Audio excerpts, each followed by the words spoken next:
रहा था कि नगरपालिका का नया विवाद सामने आ गया और इस सबके बीच में जो जांच आयोग बनी थी जेएसएससी सीजीएल को लेकर के उसके मेंबर पर भी जांच की बात सामने आ गई।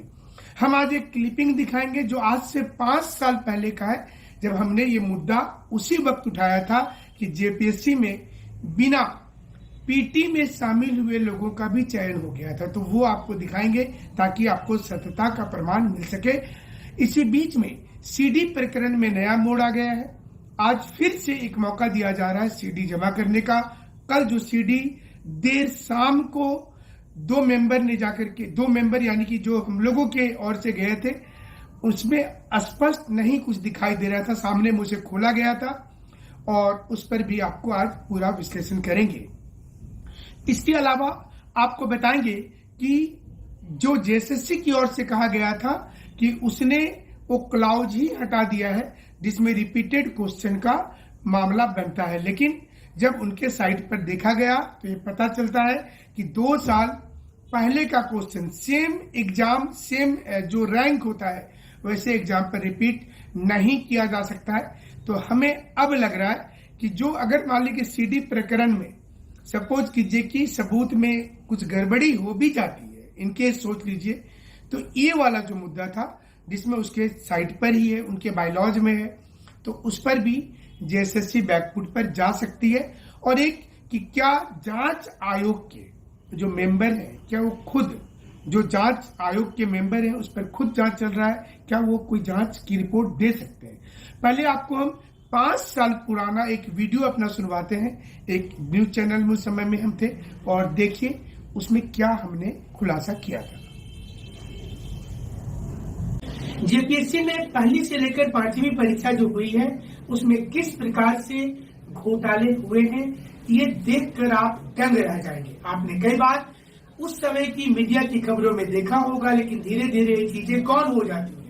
आज हम आपको एक एक वर्ष की स्थिति बताएंगे, पहली से लेकर 5वीं तक की जेपीएससी में क्या हुआ था और उस जेपीएससी परीक्षा में आखिर किसका सिलेक्शन हुआ था। जब आप इस खबर को देखिएगा तो आप अचरज में पड़ जाइएगा कि ऐसा भी हुआ था कि जिसने पीटी का फॉर्म ही नहीं भरा था उस बच्चे को इंटरव्यू के लिए बुलाया गया और उसका सिलेक्शन भी हुआ। हमारे पास इसके रोल नंबर तक मौजूद है, यानी कि सभी सत्यता वाले प्रमाण पत्र के साथ हम आपके साथ में आज खबर को दिखाना चाहते हैं। प्रथम सिविल सेवा से शुरुआत करते हैं कि प्रशासनिक सेवा की 64 सीट थी।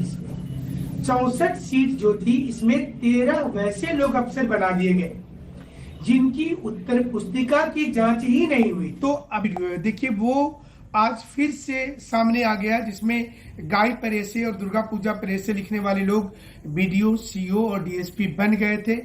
उसमें से कई तमाम लोगों पर जांच चल रहा है और उसमें अरविंद कुमार लाल का भी नाम है। ऐसे में सवाल ये उठता है कि क्या ये जो जांच आयोग जेएसएससी ने बनाया है क्या वो सही है। मामला आपके पास है। अब रिपीटेड क्वेश्चन का मामला ही ज्यादा तूल पकड़ रहा है जो सोशल मीडिया में पहले से है और इसमें कोई प्रतिनिधिमंडल की भी जरूरत नहीं है, इसमें किसने इसे आगे लाया इसका भी जरूरत नहीं है। और जो इस समय में प्रॉब्लम आया है या आ रहा है वो आ रहा है कि जिन लोगों ने वीडियो बनाया होगा, जिन लोगों ने कागज का फटा हुआ दस्तावेज जमा किया गया होगा, उसे प्रूफ करने में थोड़ी दिक्कत आ रही होगी निश्चित रूप से, क्योंकि उसके जो ओरिजिनल एविडेंस है वो जैसा बताया जा रहा है उन लोगों के माध्यम से कि वो कोर्ट में दे रहे हैं। हालांकि अभी तक कोर्ट में हमें लगता है कि कोई केस इस वक्त हो सकता है आज हो जाए, कल तक नहीं हुआ था। और जो सीडी वाला प्रकरण है उसमें कल देर शाम को सीडी दिया तो गया था, लेकिन सीडी में कुछ भी पता ही नहीं चल रहा था, तो सामने में खोल करके देखा गया और आज अंतिम मौका फिर से एक बार दिया गया है सीडी वाले मैटर में। अगर सीडी वाला मैटर में सपोज कीजिए कुछ नहीं निकल पाता है, ये पेन ड्राइव वाले मैटर में कुछ नहीं निकल पाता है। पेन ड्राइव में जो रिपीटेड क्वेश्चन है वो है और ये पहले से सबको पता है और जेएसएससी ने खुद इसको लिख भी लिया है कि हम इस पर बात करेंगे निश्चित रूप से। और जब हमने यही सवाल पूछा था तो हमारे प्रतिनिधिमंडल के साथ ही हमारी नोकझोंक हो गई थी जब 2 साल पुराना वाला हम रिपीटेड क्वेश्चन का मामला उठाए थे और उस वक्त में उन्होंने जवाब में बोला था कि ऐसा कुछ भी नहीं है, लेकिन कागज देखने पर पता हो रहा है कि ऐसा है। तो हमें लग रहा है कि ये मुद्दा ही सबसे बड़ा मुद्दा आगे चल करके बन जाएगा। इसी बीच में मुख्यमंत्री हेमंत सोरेन से अंबा प्रसाद जी ने बात किया है और मुख्यमंत्री हेमंत सोरेन जी ने कहा है कि जेएसएससी सीजीएल में किसी प्रकार की गड़बड़ी वो बर्दाश्त ही नहीं करेंगे, वो सीधे तौर पर इसे कैंसिल कर देंगे। और मुख्यमंत्री के स्तर से ही हो सकता है, जो लोग ये शुरू से डिमांड कर रहे थे कि इस मुद्दे पर मुख्यमंत्री तक बात जानी चाहिए, तो वो भी अब पूरा हो गया है, मुख्यमंत्री तक बात चली गई है। अगर मुख्यमंत्री के हाथ में सब कुछ है, देखिए जेएसएससी से उतना जेएसएससी नहीं कर पाएगी जितना मुख्यमंत्री के स्तर से काम होगा, और इसलिए मुख्यमंत्री को ही सीधे तौर पर कन्विंस किया जाए, उनको ये बताया जाए कि इस प्रकार की धांधली हुई है, राज्यपाल के पास मैटर चला गया है, जेएसएससी के पास चला गया है, प्रधानमंत्री जी के पास चला गया है, नेशनल मीडिया में चला गया है, स्थानीय मीडिया में पहले से है। ऐसे में मुख्यमंत्री जी को जब ये मैटर पता चला होगा, उन्होंने अपनी टीम से पूछा होगा, अब उनके लिए चुनौती है कि इसको कैसे जस्टिफाई करें, कैसे क्लैरिफाई करें।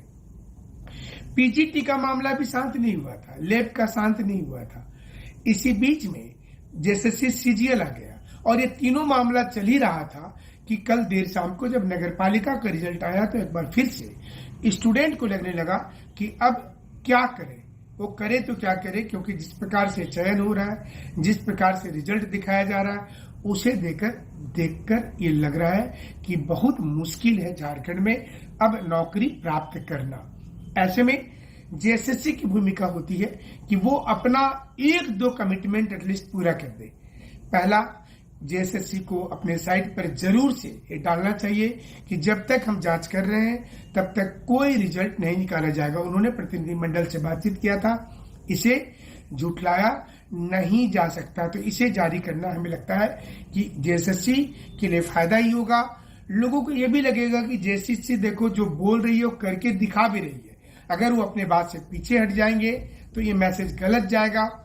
और दूसरा कि जो दूसरा चरणबद्ध आंदोलन देवेंद्र नाथ महतो के नेतृत्व में शुरू हुआ है, उसका हमारा पूरा समर्थन है।